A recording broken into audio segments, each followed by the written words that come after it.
This week in wrestling has been absolutely whack. CM Punk and Cody Rhodes is set for SummerSlam. Nick Aldis and Gunther potentially going to have a match with their tons of beef that they have. Solo Sikoa and LA Knight finally join forces. Maxine Dupri joins the Vision, and Lyra Valkerya looks like a drunk, homeless woman. All this and more in this episode.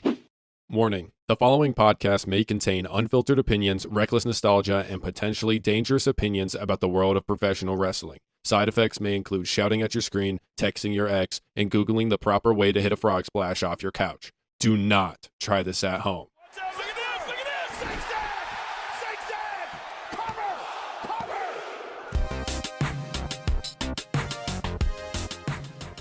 Welcome back, my friends, to another episode of the Zigzag Wrestling Club. My name is Corbin. Thank you for joining me here today. How have I been? I haven't even updated you guys about my life recently because it's all the same. Every day, I go in, I go to work, I come back home, and I either do my podcast, I go bowling, or potentially I hang out with friends. That's pretty much it. That's been my entire summer. But honestly, guys, this summer is coming to a close here soon. Today is July 14th. That means I am just about 16 days away from stopping my job, and then another 14 days later, so in about a month, I'll be moving into my apartment up at college. I'm super excited, but this weekend, I did something very fun that you nerds would enjoy. I went to my first card show, Pokemon card show. It was so cool. I got to see so many different cards from so many different eras. It was unbelievable. I told my parents about this. I went up to this table, and this guy had like the high roller table set up. You'd go to all these different tables, and it was like, oh, like this is a binder, and these have like $3 cards in it. Oh, this is a table, and oh, it's got like, ooh, fancy PSA 10, whatever. It's like, ooh, this one's, $1,000 for this card, and you're like, whoa, that's a lot of money. And then I went to this guy's table, and if you've like ever wanted to feel poor in your entire life ever, you should have just walked to that table. It was a giant fat display. Probably my guess was 300, 400 cards, and it was full of PSA 10s, like $44,000 cards. If you guys know the Mario Illustrator card that it's Pikachu dressed up as Mario. He had that in a PSA 10, 44K, base set Blastoise PSA 10. That was like 120K, whatever it was. Like the entire case was just baller cards, 10K, 20K, 50K. Like it just had 120K. Like it was unbelievable to see someone with that much stuff. But I did pick up a few cool cards. I picked up a Krokorok illustration rare, an Ambrose illustration rare, the Mega Septile EX. That's the one I went there looking for. Luckily, I found it, and luckily it's a little bit dented or hurt in the back, so it actually helped me out with the price, because usually that's like a $160 card, and I got it for about $95, which I was stoked about. I don't really care about the quality. I think the card just looks cool. The front of it looks fine. That's all I care about. I also did pick up the Misty's Blastoise illustration rare, if anyone cares, and the Doublade as well. So for my first card show, I just got to walk out and, just nerd around and be around like all these people who share the same interests, and that's really, really cool. It did remind me of a WWE show, which I really do want to try and get to one somewhat soon, because I want to film like my experience being there, kind of. I think it would be a really cool video to go out and vlog what happens, what's going on, where am I sitting. That would be such a fun video for me, and just something a little bit different I could upload on the YouTube. So I definitely want to try and do that somewhat soon, but they got to come around me first. Pause. Moving over to SmackDown. Cody Rhodes versus CM Punk is official at SummerSlam. I think it's kind of weird that we're just getting Cody versus Punk. I thought Sammy would be involved. I thought Gunther would be involved. Obviously, Gunther is potentially going up against Nick Aldis, which is a weird storyline in itself, but honestly, like, I don't hate it, because Gunther's always had a bit of a problem dealing with management. We've seen him fight Michael Cole, put him in a chokehold, Pat McAfee. I don't know if there's anyone else, because I'm not thinking. The only person I can think of is Michael Cole and Pat McAfee. I think he maybe even got into a tussle with Corey Graves at one point. So, like, Gunther and management have never gotten along to the best of their abilities. And so I think it's kind of fun that him and Nick Aldis could be doing this thing. But Cody versus Punk, I mean, it's going to be a good match. And I'm not mad at it. I don't think Cody should win. I don't think he should win the belt back that quickly. I think Punk, I don't even necessarily want to say deserves this super long reign. I mean, he's great and all. But I feel like if we're going to mess around with putting the Undisputed Championship on CM Punk and Sami Zayn, there's someone else on SmackDown that I think deserves a shot to hold this title. And that person being Finn Balor. Finn Balor just had his first match on SmackDown on Friday, and he got a win against Tama Tonga.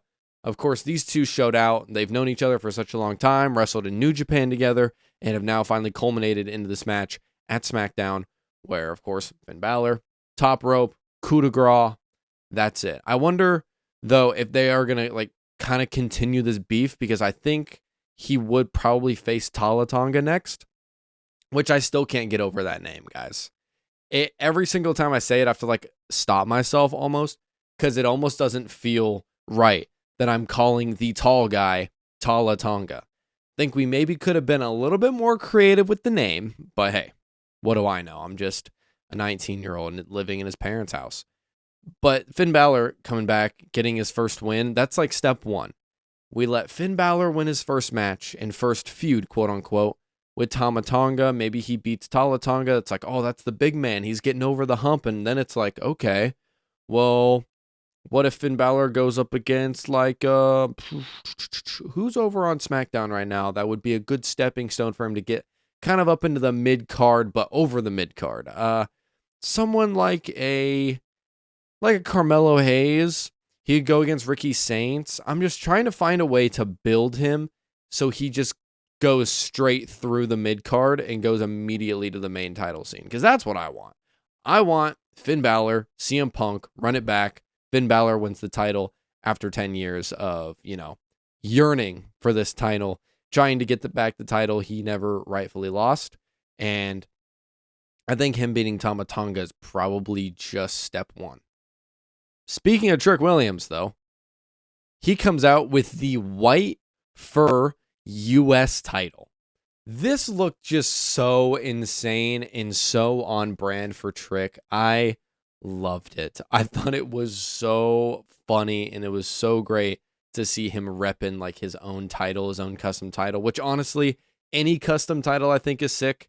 I was actually just listening to a podcast with Ethan Page on it, and he was on there talking about his Canadian North American Championship, and that was so cool to see. So anytime there's a custom one, I mean, I'm all for it. The only one I'm really not on board for would be Daniel Bryan's wood title that he had way back when. I thought that one was trash. A cool custom belt. Besides Trick Willie's, I think his is awesome. I'm trying to think of some iconic ones. Obviously, like the Cena spinner belt. But one of my personal favorites is the Miz's belt. The Miz, when he flips the WWE logo over and it's the M, but he's holding the WWE Championship, I think that was one of the most clever things somebody has come up with in terms of a signature title that they have, because it was a little bit of a jab at John Cena because he had the spinner belt. So he took the spinner belt and he spun the W into an M. Obviously goes with the Miz. I think that title just looks so sick, and it's not like any crazy colors, or it's not like I think it was Ted DiBiase Jr. who had the money belt that he like custom made, and like those are all cool, but just like the silent jab the Miz made with the belt, I thought that was just so cool back in the day. And for Trick Williams, he goes out to have a match with Carmelo Hayes. That's whenever he debuts this title. Melo vs. Trick obviously is going to be a banger. Two guys that can go. But who shows up? My dog, Baron Corbin. He returns, dude. And we've had this like kind of in the back of our heads for a few weeks. I saw the reports that there was a chance he had gotten signed to WWE, but I didn't know if it was going to be a thing where it was like, okay, get signed to WWE, but he's just training talent. he's going to go do something on NXT to help, bring this person up. He's going to work with this person. It's like, whatever. No, they're just going to put him in the US title scene. That's great. That's fantastic. And honestly, I don't think that the US title scene needs any more help just because of how great I think it's been. But I'm not going to be mad at Baron Corbin showing up and hitting some end of days, which, by the way, is one of my favorite finishers of all time. I think it probably is my favorite finisher of all time. The zigzag I just have more of an attachment to. But if I was just seeing it like side by side, the end of days is better. I just am more emotionally attached to the zigzag. But it's just so sick. And he can hit it like kind of out of nowhere, because you even saw, like, I think it was Carmelo Hayes came kind of running towards him, or I think it was Trick, because he hit it on Trick the second time. Trick kind of like goes off the ropes and kind of runs into him, and he grabs his hand and pulls him, and then that's whenever he hits the end of days. It's just such a dope finisher. I'm so excited he's back. I think he's got so much more to give in this run. I think he's going to have a lot more of a fun run. He's going to be the lone wolf again. I hope he doesn't just get shoved into this weird, like, Dominic Mysterio-esque role like he did back in like 2018, 2019, where it was kind of like, yeah, we don't know if you're a comedy act. We don't know if you're like supposed to be a top guy. We don't know if you're supposed to lose every match. Maybe we want you in the mid-card scene. Maybe we want you to be serious. Wait, no, we kind of want you to be funny again. Like, he was stuck in this really, really bad kind of vibe with his character, and he was kind of not really jiving with the company at that point. But if he doesn't go with that and he just is, the lone wolf, which was what his original character was. I remember him debuting as the lone wolf and coming in and hitting the end of days. Remember that? It was on a Raw, I believe. If someone can look that up and snipe that, 'cause I'm not going to do all that work. Someone can look up and be like, oh, he did debut on a Raw, I sniped it. Because in my head, I'm thinking he debuts, he throws someone into a post, hits an end of days in the ring, and he's got the long black hair. I believe it was on a Raw. The red brand is flashing across my head right now. I don't know for sure. But him showing up was so sick. I'm so excited to see where they go for the US title. I think SummerSlam, Trick, Mello, Baron Corbin. I think you could even get Ricky Saints involved. I think Ilya Dragunov could maybe make a comeback. I think US title potentially could have a ladder match for it. I don't think that would be a terrible idea, considering I feel like SummerSlam tries to have like a big ladder match every single year. This is kind of your opportunity to do it.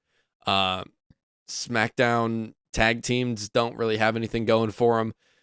IC title, you can't really do anything because you kind of just said that this is your number one contender guy to go face Penta, which we're going to talk about in just a little bit. So I think if you wanted to do US title, no one's really the number one contender at the moment. Right now, it's kind of just all these guys trying to vie for their own spot. We haven't seen Ilya Dragunov in such a long time. He could make his return. He could show up. You could even get someone like Kit Wilson involved if you really wanted to. Matt Cardona is also there. So, like, there's tons of different people at play here that could go into a ladder match. I kind of just want them to make something like that official because I'm a sucker for ladder matches. Which NXT star would you call up immediately? What a question.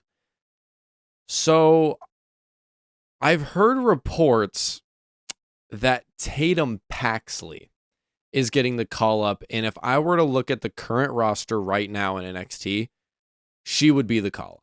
I think the work she does and the storytelling she does in ring is absolutely fantastic. I think Cemetery Drive, her finisher, is dope. I think the character she plays, like this bubbly, like kind of dark character, but she's also like super nice, is kind of just a cool vibe that, I mean, SmackDown and Raw is missing. And I think she'd come in as like a huge baby face, like massive white meat baby face. And you could kind of just ride some of that momentum. Maybe she goes after Sol Ruka in the IC title because no one's really in that division right now. I think Tatum Paxley going up would be a great addition to that scene. Honestly, you could put her in the SmackDown women's title scene if you wanted to, because there's nothing going on. Granted, Rhea's been hurt, but also if we just have more people in the rotation of who's facing who, it makes everything better. Look at the IC title scene. Look at the US title scene. There's a massive difference. There's a massive difference between, oh, it's CM Punk versus Cody Rhodes, and maybe Gunther's involved, and maybe Sammy. It's different between, oh, Roman Reigns and Seth Rollins, and that's it. That's the only people in the scene. And maybe Braun Breaker, but not Braun Breaker, which we're also going to talk about. There's a difference between those and having the select guys that are always up there in the main event. Difference between that and having, oh yeah, Javon Evans, Dominic Mysterio, Joe Hendry, freaking Ethan Page, Rusev, Chad Gable, like all these dudes going for the IC title, all vying. Dragon Lee, sorry, it's another one I forgot.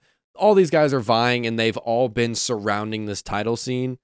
U.S. title, kind of like what I was just talking about again. Trick, Mello, Ilya, Baron Corbin now, freaking whoever the hell you want to throw in there. Like, there's a difference between having 3 or 4 people in a title scene and having like 7 or 8.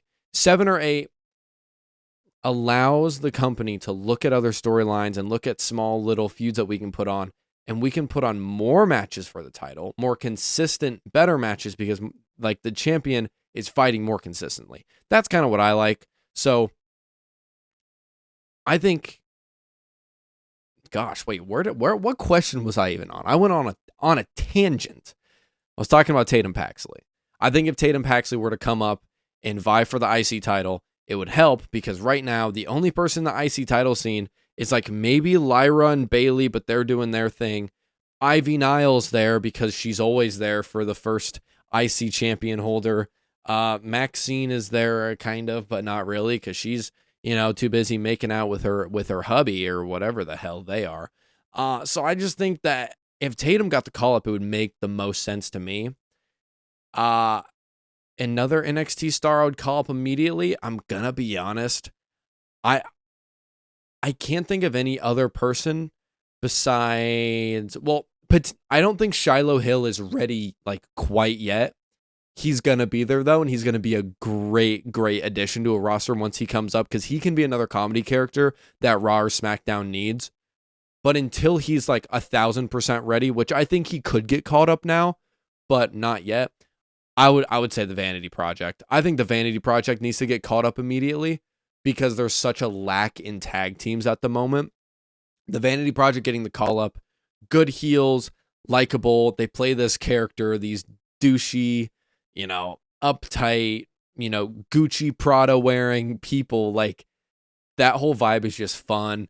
A little bit of some cheat to win with them as well. I mean, I really do enjoy the Vanity Project. So, like, because Tatum's already kind of been like officially, unofficially kind of called up, like she's coming up at some point this year. I just don't know when. I would say, besides Tatum Paxley, the Vanity Project need to get the call up. And I'm fine with all 3 of them, with Brad Baylor and Ricky Smokes, who needs to change his name because it's too close to Ricky Saints, and Jackson Drake as well. I think all 3 of them coming up would be great for the tag title scene, especially over on SmackDown, because right now the only thing we're getting is Damian Priest and R-Truth, and then the War Raiders, who are the AAA champions, just being like, yeah, we want your titles. And they just like walk off screen super slowly. I'm like, that's not, like, what the hell are we doing, bro? Jumping back over to Gunther. I kind of talked about this a little bit earlier. Gunther choking out Nick Aldis multiple times. Cody coming out making the save. They cut it off on Hulu because it took too long to get that segment in, I guess, or to have Cody come out. I didn't really know what happened at the end of it.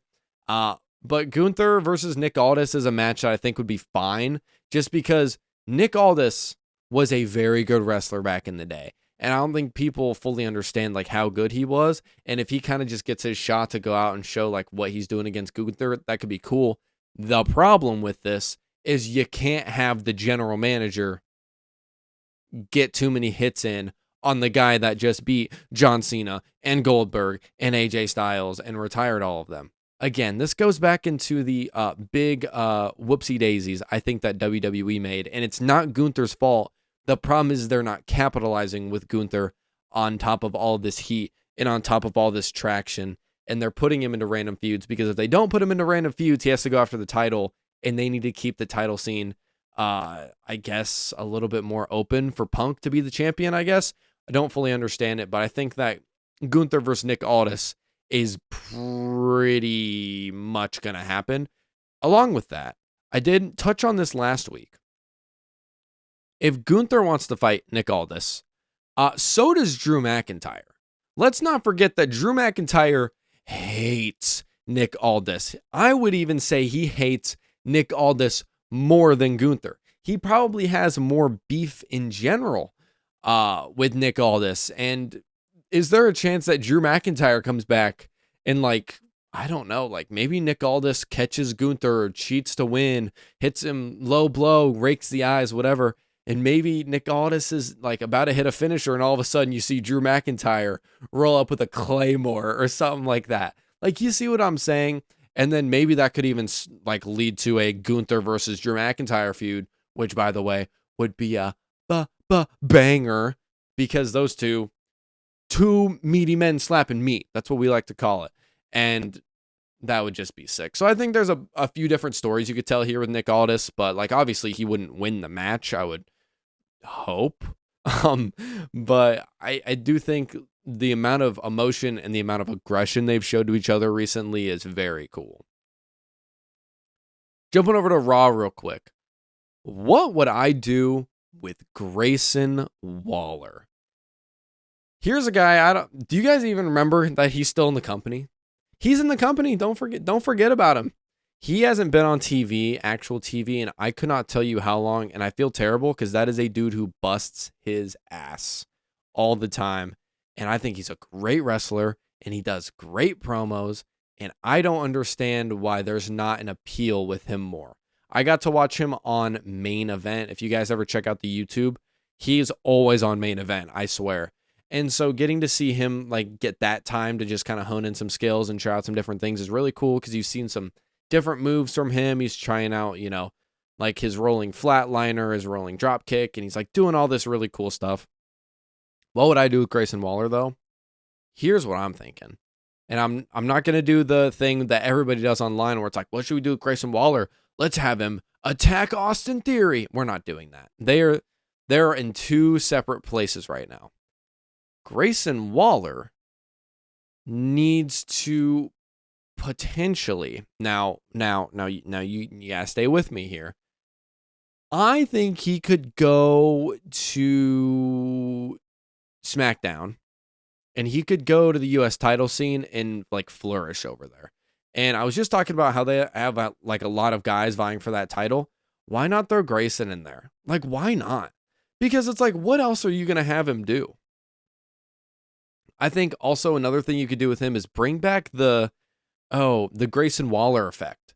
His little sideshow, and make him like this kind of version of the Miz that they were kind of building him up to be. No one does like the cool talk show where they bring out, oh, I'm going to bring out Seth Rollins today for my guest. And it always ends up with him getting like curb stomped, or Roman Reigns comes out and he spears Seth and then he's like, and he just spears Grayson Waller. Like, I feel like the Grayson Waller effect was such a fun like segment that they could easily bring back. It's not like he lost his promo skill. And even then, if you did this thing where he was like, oh, I'm going to invite out Trick Williams, and Trick Williams shows up and the place goes crazy, and then all of a sudden Grayson Waller attacks Trick Williams, boom, feud. Like, do you know how easy that is? That's so easy. I mess with Grayson Waller. I think he's so fantastic. I want to see him get used somewhere in some regard. I think he deserves it. And just seeing him on Main Event every single week isn't like making me sad, but it's making me like, okay, just why isn't he on TV? The Vision segment. We knew we were going to be talking about this. This is probably the biggest highlight from Raw, in my opinion. I guess I did skip the Oba Femi Brock Lesnar thing. It was cool. Throwing cops outside the ring, cool. It was exactly what I expected. I have really no comments on it, but it was dope. It's going to be a fire match for SummerSlam. Anyways, Maxine Dupri, she gets some real heat. I was kind of shocked. So she has this whole heel turn, and she punches Dawkins, and she's like this bad guy, and she's wearing all black, and she's dressing a little bit more Lita-ish, if you know what I'm saying. And I was kind of expecting people to just like not care because like this isn't supposed to be offensive. But whenever Maxine Dupri had this major run for the US title, I cared because I am a fan of Maxine. Because you see her backstage stuff and see her interacting with people and fans, and she's a very nice person, and she's also, it's Maxine. So it's like, I was kind of expecting like this whole heel turn to be exactly like the IC title. The problem with the IC title is she ended up winning it. She had all this heat. I enjoyed it. Not heat. She had all this momentum. And I liked it. But I looked online, it's everyone's just like, yeah, who cares? And she'd come out and she'd get no reaction, and she was the IC champ getting no pop, and it was like, okay, like this kind of fell flat. She went to go do this thing with Natalya, and granted, you're only as good as your dance partner. And Natalya is fantastic. The problem is that people, like, again, sadly enough, they don't care about Natalya. And so then people didn't really care about Maxine either. So I was expecting her to come out with the vision, and people would boo Logan Paul. They'd maybe boo Austin Theory. They'd bark at Braun Breaker. And Maxine would just be like, she's just there. Like, oh, look, there's your ripoff Liv Morgan standing over there. It's like, that's what I expected. I didn't expect her to come out and people immediately boo and chant, "You sold out." And like Dallas, that crowd was going crazy. And I love the energy the Dallas crowd is bringing. Otis and Tozawa come out. Otis tries to convey his feelings to Maxine, and Austin Theory makes fun of him. He's standing up there on the apron, and he's like, "Why would she fall for a guy like you? You're fat, you're ugly, you're musty, you're crusty." And he goes, "Wait, did I say fat yet?" And then of course he gets thrown over, kind of breaks out into a brawl, and then Braun Breaker tears Tozawa in half. That spear was awesome. And then, of course, Theory comes in after Maxine's like maybe getting ready to kiss Otis. And she was kind of like, kind of blue balling him a little bit. And then a low blow from Austin Theory. And they kind of beat up on Otis. I think this was awesome. Maxine Dupri and Austin Theory both need this. And I went online, and there's a lot of people that I like to watch. And most of them were just like, this is stupid. Who cares about this high school relationship BS? Oh, they're ripping off Liv and Dom. And meh. So I didn't know if you guys know this. And this is coming from the Dominic Mysterio fan. Did you know that they're not the first couple in the WWE? Like this might blow your mind. But like, did you ever hear of like Edge and Lita? Did you ever hear of like Stephanie McMahon and Triple H? Did you ever hear of like literally any couple in the WWE ever? So people going online being like, rip off Dom and Liv. It's like, no, it's a relationship, which is in most people's daily lives. Obviously not in the lives of the people who are online commenting just this absolute BS and not using their brains. I don't think you guys fully understand what a relationship is. Come on now. I went into my country accent there I was getting ready to. I had to calm myself down a little bit. But I just think it's dumb that people would be comparing this to Liv and Dom whenever it's like the stories are similar, but it's like, I promise you this is like the most normal, like this is just a normal story.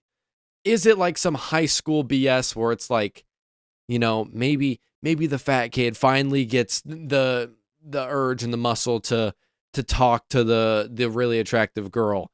It's like, yeah, this has happened before. And of course there's the douchebag dude that she's dating and falling in love with instead of the really nice, maybe not so attractive guy, which by the way, I think Otis is an absolute freaking stud. Just going to throw that out there. That dude's a dog. And I think he's a very attractive guy. And I love his accent. I think his Wisconsin accent is absolutely amazing. So I think that people need to look at this and just like have fun with it. Because I thought this was great. And I think this gives Maxine and Austin Theory an opportunity to show a different side of themselves. Especially Maxine. Like she needed this wholeheartedly. Like I genuinely thought she was going to get released. Because of how bad her last two pushes failed.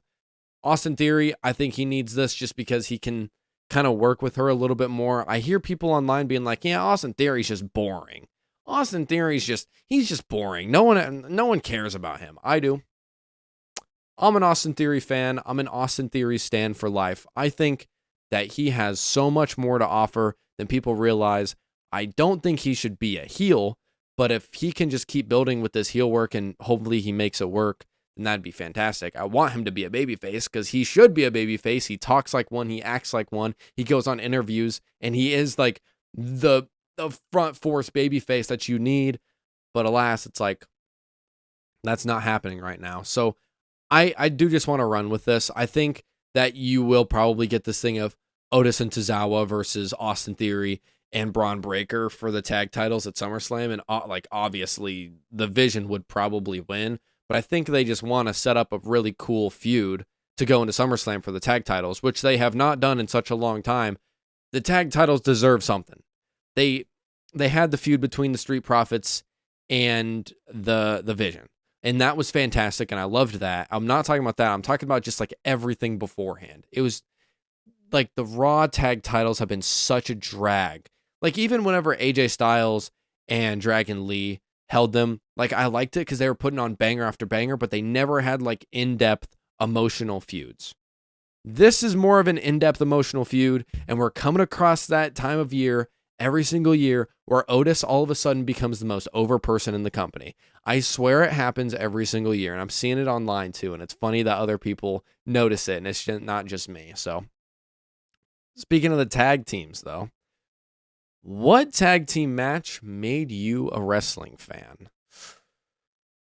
One immediately comes to mind. If you guys have one, drop it down below. I'd love to hear what you guys think, but a tag team that made me a wrestling fan. Now, this is just like the first one I could remember, but I grew up the biggest Usos fan ever. I would always sit there and do like their like entrance when they like slap their thighs and they'd hit their arms. They'd come out with the face paint. I remember the first time they won their tag titles. They beat Road Dogg and Billy Gunn, the New Age Outlaws, to win the WWE Tag Team Championships for the first time. I remember that. And that was kind of like what made me fall in love with tag team wrestling, just because like maybe that wasn't the greatest tag team match ever. And it wasn't like, oh, it's this crazy, tag team elimination chamber match, which by the way, that one is fantastic. And you know exactly which one I'm talking about. The one with the Lucha Dragons and Ascension and all, like you guys know what I'm talking about, but I'm not talking about that. Like, I don't even remember the match. I remember them coming out and I remember them winning the titles. And to me, the reason that made me fall in love with tag team wrestling, it was like, I didn't, at that point, like I hadn't really had too many moments with tag team wrestling where it was like my favorite team finally won the titles. With Dolph Ziggler back then, it was like, okay, he won the IC title, he won this, he won that. He'd win matches every once in a while. And like I was not used to him winning because he lost all the time. But I was at least like, I've seen like my favorite single star win a singles title. I had never seen my favorite tag team, the Usos, win. And so I remember that. They had the little Uso splash, 1, 2, 3. I think Naomi came out afterwards and they were just standing there, like, holding up the belt. And to me, as like such a little kid, I thought that was so cool because it was like, oh, that's my team. My team finally got the win. And so that's probably my pick. Really random pick.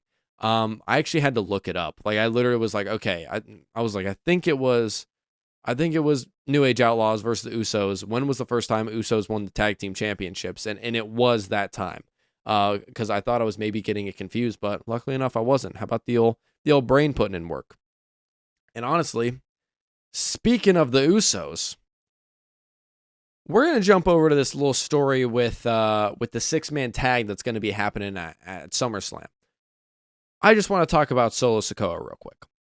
How is he the bad guy? Genuinely, someone explained to me how Solo Sikoa is the bad guy. Why is he getting booed? Why is he getting booed? Why are people hating on Solo? This dude is funny, and this dude is right. He's like, yeah, like, what you're doing with the family, and you guys are like trying to bring back the bloodline of old. He's like, that's just not really what I'm into anymore. Like, obviously he's saying it more in a heelish tone, but like the reasons he's giving are like totally valid. He's like, yeah, I just don't really like the direction you guys, will end up going with this, and I'm kind of just like trying to focus on my own thing. And like Jacob Fatu and Jimmy and like even Roman Reigns is like, no, you have to join the family. And it's like, no, like that's like forcing a guy to do something he doesn't want to do. And the only reason people aren't questioning it is because it's like, oh, Jacob Fatu's telling him what to do. Oh, Roman Reigns, OTC, ones to the sky. It's like, yeah, but he's not the bad guy. So I'm on Solo's side. I'm a Solo Sikoa ride or die at this point. I do want to get a Solo Sikoa shirt. He's been like one of my favorites for the past few years. I think he's fantastic. And I think it's cool that he's finally teaming up with LA Knight. I think that this is like such a cool duo that I didn't know I needed. These two have some of the most charisma, I think, potentially on their roster. Two very different kinds of charisma. Obviously, like LA Knight's coming out with this like, he's coming out with more like loudmouth aura type of thing. Solo Sikoa, it has like a bunch of goofy, serious, kind of has an edge aura. All of this molds together to make a fantastic team that I like. And of course, Royce Keys is there. That's cool. You want to make it a 3-on-3 with both Usos and Jacob Fatu.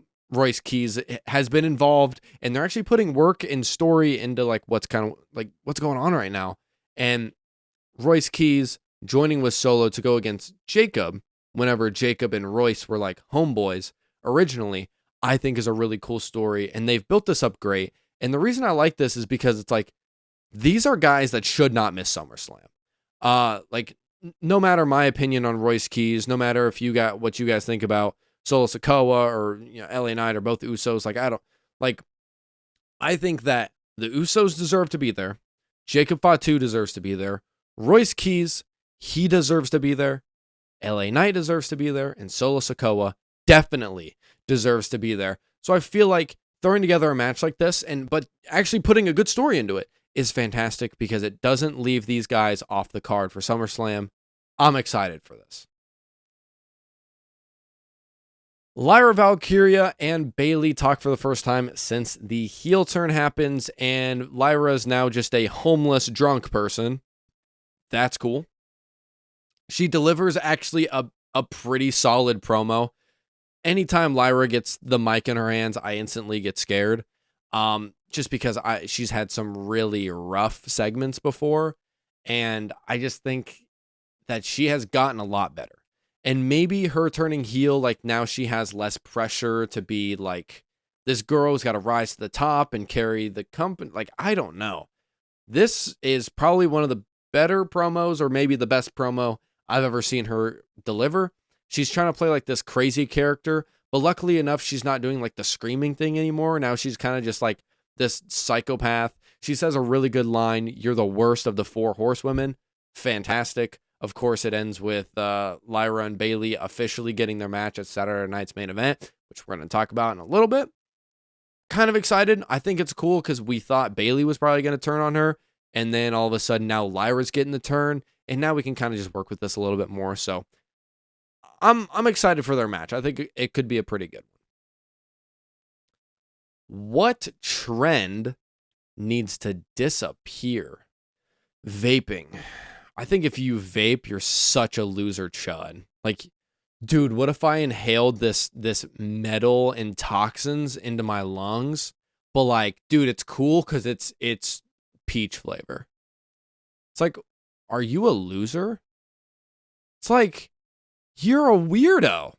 Dude, I want to try and like off myself. Like, I want to take myself out back and just clean myself off. It's like, no.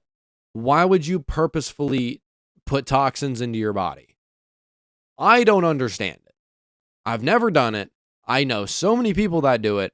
I don't get it. I think it's stupid. So that's a trend that needs to disappear. I swear vaping and juuling is just like a trend. and people are just like doing it because other people do it. I swear. Basically just all nicotine products. It's like Zins. I think Zins are stupid as well.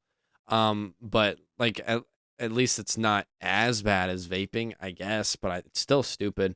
Like just nicotine in general needs to disappear. I think it's all dumb, but it never will. So I kind of just have to, you just got to deal with it. Just never do it. Don't do drugs, kids, or adults that are potentially watching this, because I don't know, everyone does it at this point. So another trend that needs to disappear. The IWC complaining about everything. That's a trend that can disappear. Even though like I'm one of the maybe complainers, but I think in comparison to other people, I think I complain less than about everybody else. Like even like my favorite YouTuber right now is bashing on the whole, Austin Theory, Maxine Dupri stuff, because he's like, oh, it's stupid. Now he does bring up a good point, which I did not talk about, which I'm going to touch on real quick. Braun Breaker needs to be in the main event scene like immediately. He doesn't need to be dealing with this like Vision story. Like he can still be in the Vision and that's fine, but he needs to just not be around like Logan Paul, Austin Theory, Maxine Dupri, bouncing back and forth with Otis and Tozawa. He could be doing something else right now, not just being the tag team champion, which is cool if he has it, but he doesn't really need to be involved because he just feels so out of place at the moment. He's like third wheeling, and he needs to go to the main event scene. That's the only thing I have to say that I didn't like about that storyline, but other than that, it's like I liked it. But again, like the IWC, anything happens and they hate on it, I swear. And it's like, well, how about we just bring in a little bit more positivity? What if we let things grow a little bit? And if it sucks in the end, it's like, well, that sucked, but guess what? You're going to keep watching week in and week out, so it doesn't matter at this point. The IC Gauntlet match. I enjoyed this. Now, I did think the order was a little bit whack. I thought it would have made more sense if Chad Gable came out like first, second, or third, just because he could kind of like go through the gauntlet in that respect and kind of like prove himself. Because I think Javon got in so quick that he like took all of the excitement and hype from the building. Now, I'm not saying that Chad Gable like was boring the fans or anything, but like in comparison to Javon Evans had that place on their feet for 3 straight matches. We got Dom defeating Joe Hendry, and by the way, the entire time, Dirty Dom chants rolling in and rolling out. I swear. And I'm gonna make this claim right now, and you have to bear with me. I think Dominic Mysterio is the most underutilized superstar of 2026 so far in terms of a consistent on-character screen. I'm not talking about the Ivy Niles and the American-made, Creed brothers. I'm not talking about these people like Ilya Dragunov, who's been off screen. I'm not talking about them. Now, I do think Ilya's underutilized. That's not what I'm saying. Trust me. There's a bunch of people that I think are being underused right now in 2026. But like for a character that is on screen week in and week out on AAA, on Raw, occasionally on SmackDown, having backstage promos and doing random stuff, and he's coming out to the ring and he's talking, it's like, brother, what feud has he had this year? They've just given him a big old lump of nothing. He had the feud with Finn Balor, which was fine. The problem is they gave it no time to build up. They should have waited. I wish now they would have waited until SummerSlam, because they only gave it like a 2 or 3 week build. There was no bloodlust between the two, and it was kind of just like two guys at a frat house beefing, and then it ended. And I enjoyed the feud because it's like two of my favorites, but at the same time, it's like it wasn't very long. And he is the AAA Mega Champion, and he hasn't been on AAA, and he's also kind of being underutilized over there too. And it's just funny that you have a guy who every time he walks out to the ring is getting consistent chants and love from the crowd, and you're just like, have him do another backstage segment. We'll just have him like not be in a feud, but he can like, you know, be over here doing this thing. And even like with the feud with Finn, I feel like it wasn't Dom versus Finn.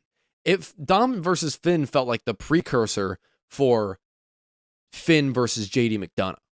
And I feel like Dom hasn't really been in a feud all year. And even then, like, people are probably commenting right now. It's like, oh, Danhausen, but they're feuding with Danhausen. It's like, again, that one's like more JD McDonough still, which I'm going to be honest.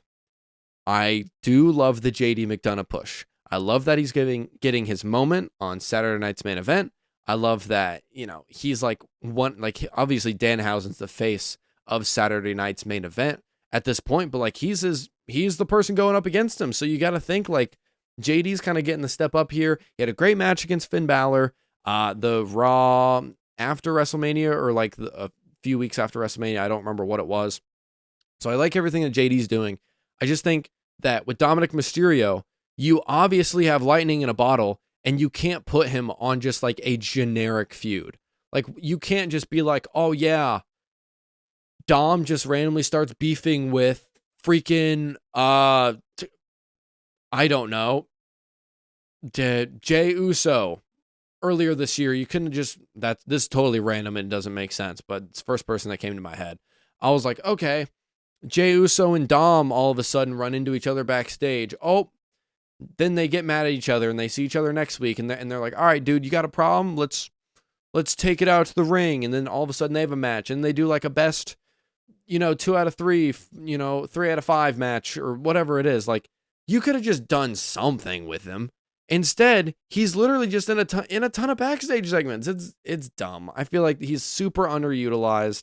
If you have any other people that you think are underutilized, make sure to let me know down below. Explain why too. I'd love to know your reasoning. Moving off of that, because we're still in the IC gauntlet match. Javon beats Dom with the help of Danhausen, obviously setting up for JD versus Danhausen. Dominic's definitely going to get involved, which is going to be a super fun match. It's a street fight, just for anyone who doesn't know. So I think it's going to be a very fun match. I'm excited for it, but obviously Dom loses. And then Javon beating Dominic, going on. He has a fantastic match with Dragon Lee. Jumping into the timekeeper's area, the length he jumps is just absolutely insane. He jumps into the front row, basically. Rusev comes out, beats Javon after a fantastic match. He doesn't let Javon escape the accolade. Fans are absolutely infatuated with Javon Evans. It's so cool to see. A guy from NXT making his come up. He's like 23 years old. He's like a white meat baby face at the moment. The amount of times they did this false finish where, Javon got into the accolade and then Rusev thought he'd have it like all the way pulled in. And then Javon like picked him up onto his back or reached out and got the bottom rope. And the fans would always just freak out every time. Like that's how you build up the crowd and that's how you win the match. That was cool to see Javon and Rusev working so well. But of course, Rusev ends up beating him. He taps him out. He goes to sleep, whatever it was. And then Chad Gable comes out, rips apart Rusev. Ethan Page comes out, beats him as well. And Chad Gable wins the gauntlet match, which I'm not shocked by at all. It's much deserved. And it's going to be deserved because guess what? He's going to go to SummerSlam. He's going to win the IC title from Penta. It's going to be a full circle moment in his hometown. And it's going to be super sweet. And him and Penta are going to put on a freaking show, brother. Let me talk about show stealer. That's a show stealer. After the segment between Rollins and Reigns, I think every wrestling fan should be excited. This is what I'm talking about. This is utilizing people's past to create a good story. I like what they're doing. I think it's fantastic. I wouldn't change a thing. Roman Reigns, by the way, cooked Seth on the mic. And I think obviously they're going to go back and forth for a few weeks, but whenever Roman is in the same ring as Seth, it's like a new gear gets unlocked. He jumps into 11th gear and he just starts cooking. The line where he was like, "Oh, what are you going to do whenever you do beat me for the title? You just going to go and get injured again?" That was hilarious. I thought that was just so fun. And the entire time you can tell Seth and Roman are like having so much fun out there. Now, maybe their facial expressions don't fully show it, but you do like see them two just having this sort of connection. It was great. And I think this match between these two is going to be great. I don't know who's going to win the title. I haven't made my decision on it yet, but just know that we're in for a banger. Which sports moment gave you chills? Easy. And I'm going to stick this on the nose. I'm a Packers fan. And I know a lot of people hate that, but I don't care. I'm a Packers fan, ride or die. And I was there watching back in, I believe, 2014. Funny enough, we've talked about 2014 earlier, too, with the Usos. I think it was 2014 where they beat the Lions in the NFC Championship match to win the NFC Championship.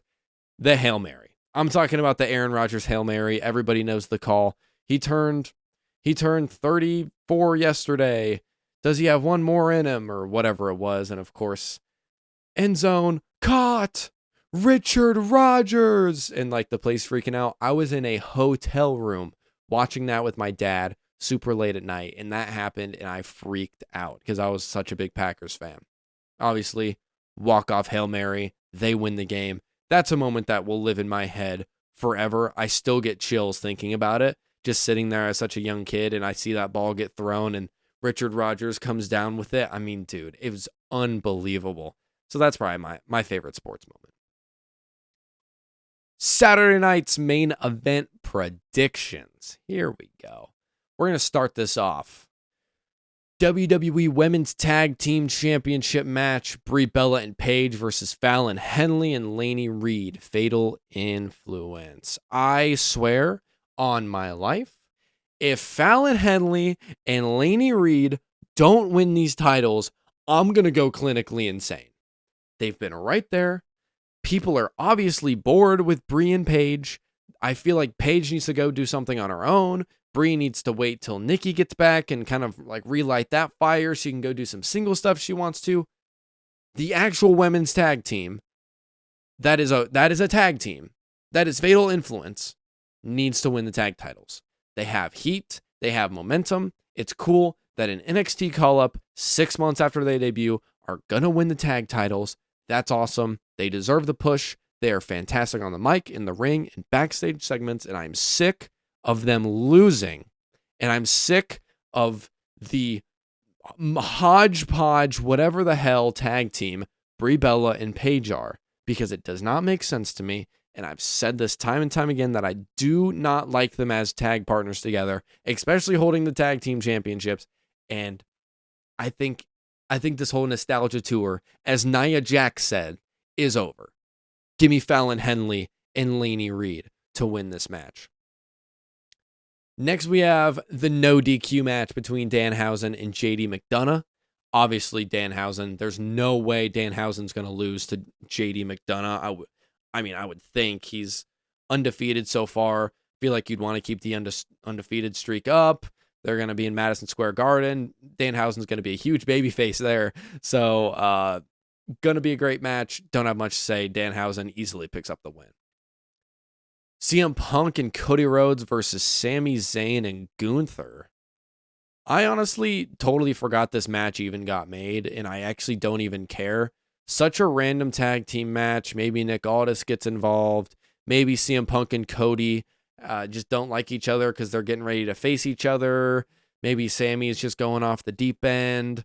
I don't know. Like, this might just end in like a DQ, or like maybe the match doesn't even start.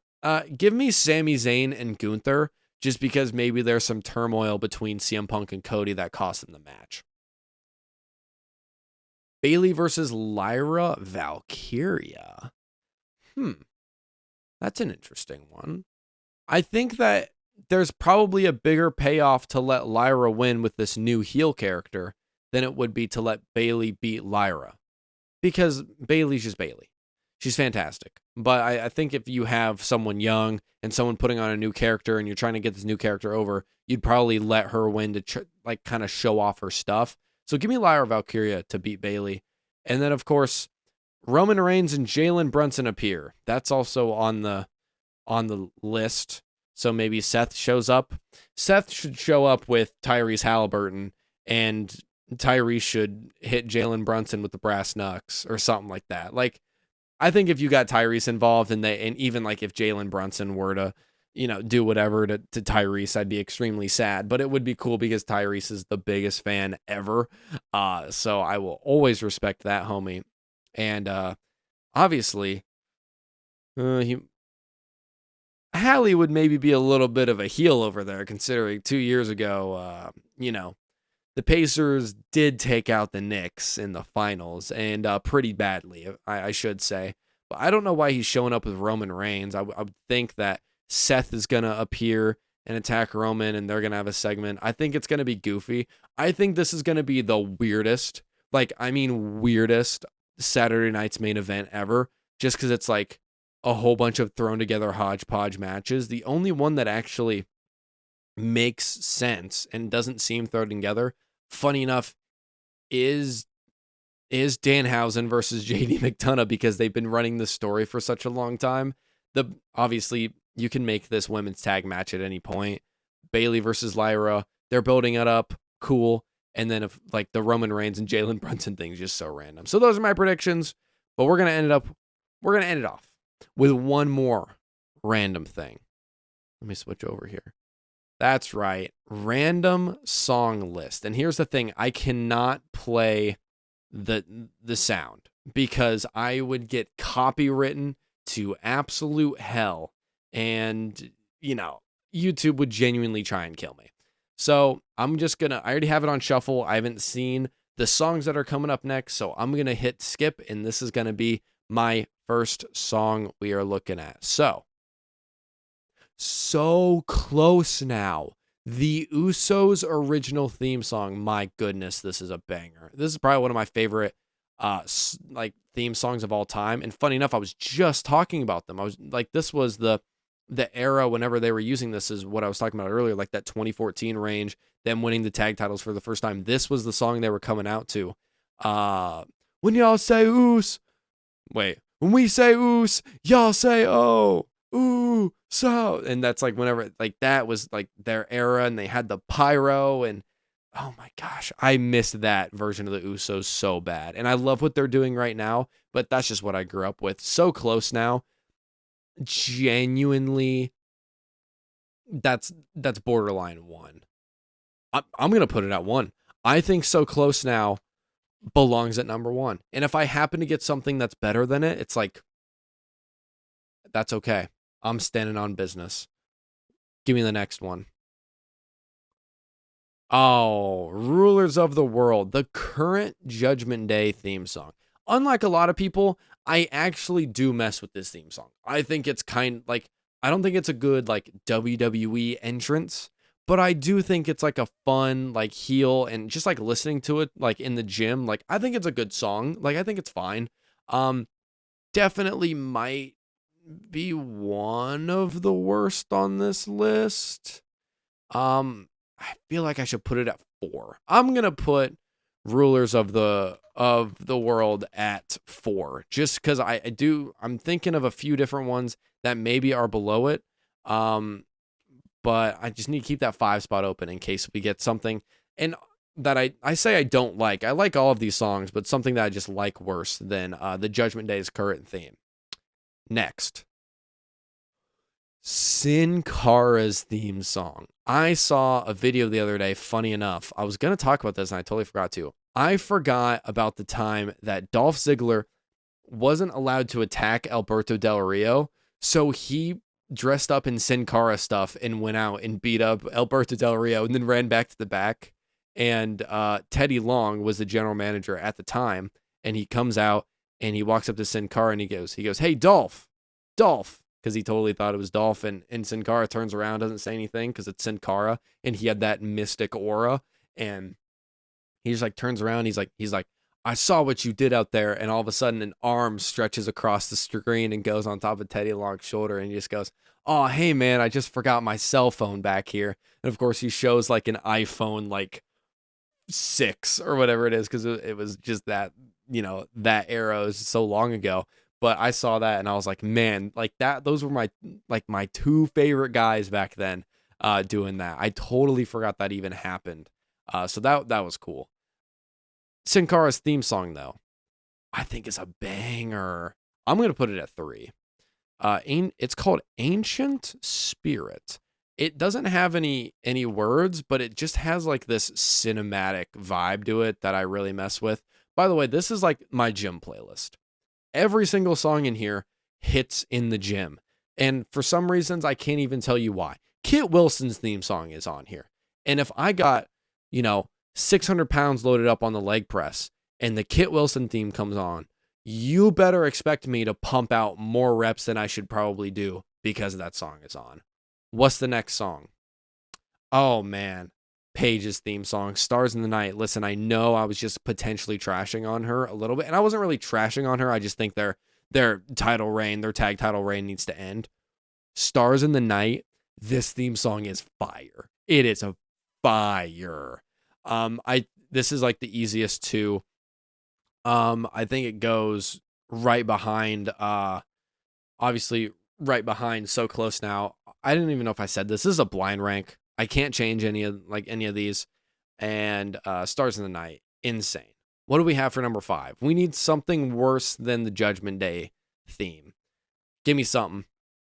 Oh no, we got the Kabuki Warriors original theme song. Oh man, that would be number 3. I would bump down Sin Cara's theme and the Judgment Day theme. So I would put Reigning Warriors at number 3. That sucks. So that does, sadly enough, have to go at number 5. I should have put Rulers of the World at 5, but I thought I was maybe going to get one of the few songs that on here that I'm like, yeah, that's probably, I don't like listening to that one as much as the Judgment Day theme. So kind of messed it up there in the end, but almost perfect. So at 5, we got Reigning Warriors. At 4, we have Rulers of the World. At 3, we have Ancient Spirit. 2, Stars in the Night. And number 1, the Usos OG theme, So Close Now. And ladies and gentlemen, that is going to wrap it up for today's episode. I had a lot of fun talking about all the whack stuff that has happened. I mean, it was just such a weird week. Gunther and Nick Aldis getting together and like they're going to have a match. And then this IC Gauntlet match was crazy. Of course, like we obviously all kind of knew that Chad Gable was going to pick up the win. Solo Sikoa teaming with LA Knight. And obviously Otis and Tozawa with the Vision and Maxine. Like, what a weird week. But I got to be honest with you guys, I loved almost every second of it. And I'm excited to see where all of this stuff goes next week. If you guys can do me a favor, go down below, like and subscribe, and rate the podcast if you are on Apple Music or Spotify. And that would really help me out, helps podcast out. I'm going to try and be putting out a video somewhat here soon. I'm going to try and run back the Pokemon X WWE video that I did from a while ago because that one had a lot of views. If you guys haven't seen my finisher tier list video yet, I seriously suggest you go check that one out. I think it's a really good video. I think it's a lot of fun. And other than that, I don't have anyone? I don't have anything left for you guys. So stay safe, stay happy, my friends, and I hope you have a wonderful day.